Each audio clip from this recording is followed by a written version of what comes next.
guys. Apologies for the dim lights. I am currently suffering from a bad migraine. I mean, it's already in the thumbnail. I am training to become a certified wave 1 molchanovs freediver. So if you don't have any idea of Molchanov's free diving certification, or even just free diving itself.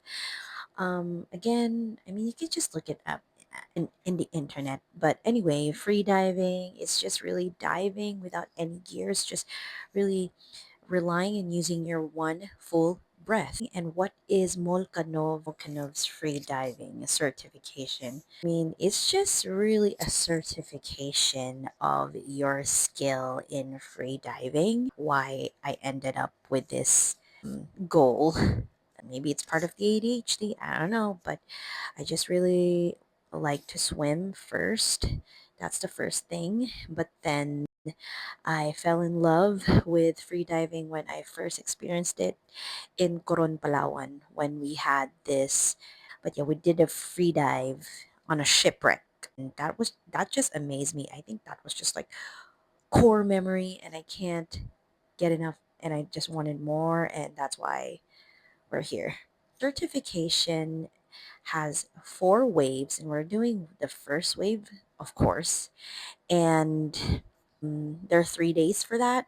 This is day 1, which is just theory. In the morning and in the afternoon, we'll do pool skills. I kind of underestimated it because of, for the sake that it's in the pool, but I almost died today, FYI.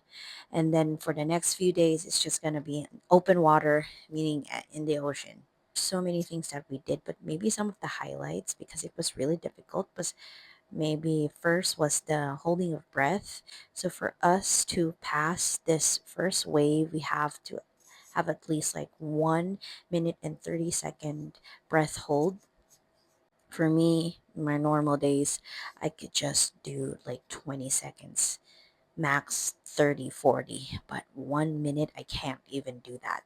But yeah, they teach you here the skills, the technique on how to do it, because it's literally not impossible. I think on my second try, I already did that. Other thing that I remember was the rescuing, although I was somehow familiar with it because I'm a nurse, and in nursing school, we can't graduate if we don't know water safety. 'Cause I think the rescuing skill was the most important skill here, because you're gonna rescue someone, and that's a life. Most difficult that I experienced today was the 30-meter swim or dive. One full breath, and you swim 30 meters straight. At the same time, you use fins. We had 4 max tries, and I really maxed it to the fourth try for me to pass it. And my coaches were like so stoked about it when I passed, because the thing about me is that since I'm a swimmer for a long, not really long time, but as a hobby, I had this habit of really making bubbles, to just decompress my chest. And in freediving, that's a no-no. And fortunately, we were successful, guys. We passed that freaking 30-meter dive, whatever. And of course, I would probably say I also change some techniques here and there, and that's why I think I passed the fourth try. The last thing that I remember was the 200-meter swim.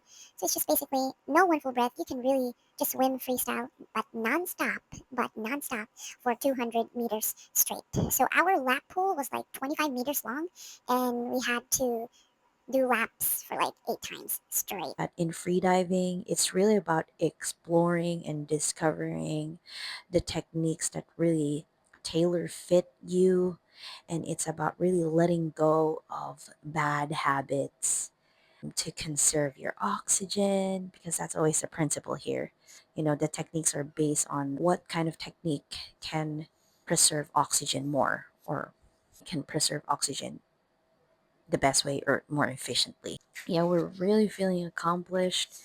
And tomorrow, we're really nervous because it's open water. This is the real deal, and it's another discipline, another principle. Tomorrow we'll really get to use the proper equalization, and that's, I think, the most important technique. I'm gonna get back to you tomorrow, guys. Pray for us.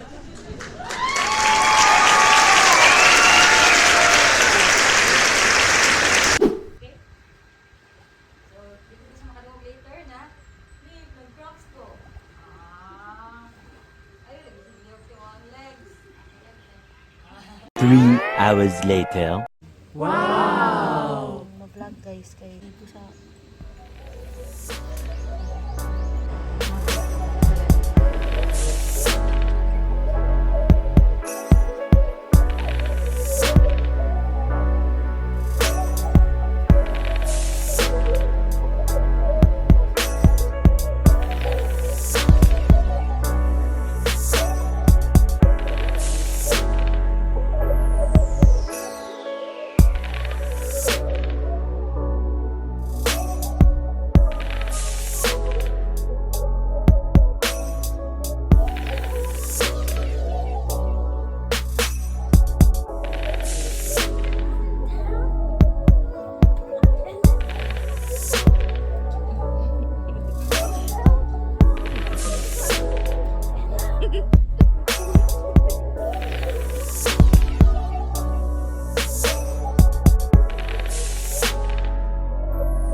Hello, guys. I just got back from my 3-day orientation class of my free diving course.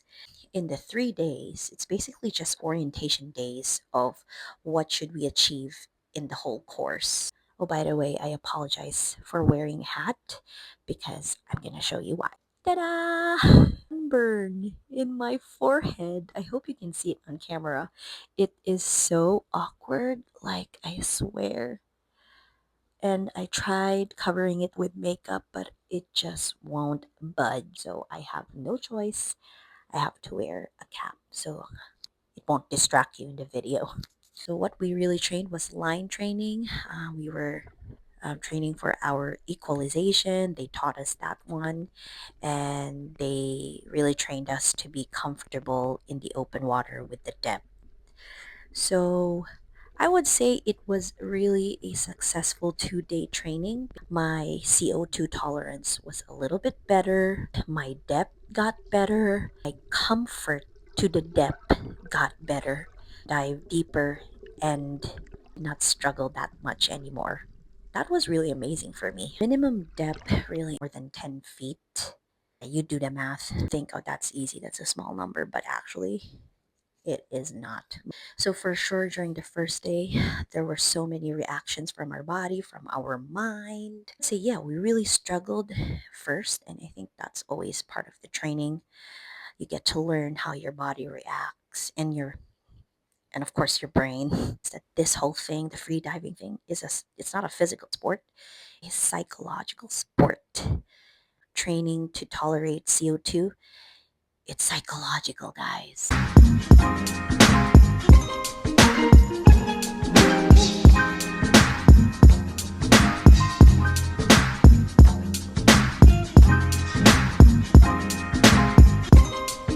It's the proper entry in free diving. That's ultimate skill you need to learn to be able to rescue So, general rule in freediving, you can never freedive alone. We really listen to our bodies, and when we can't do it anymore, then we're not gonna push it. I'll update you on this journey. That's it, guys.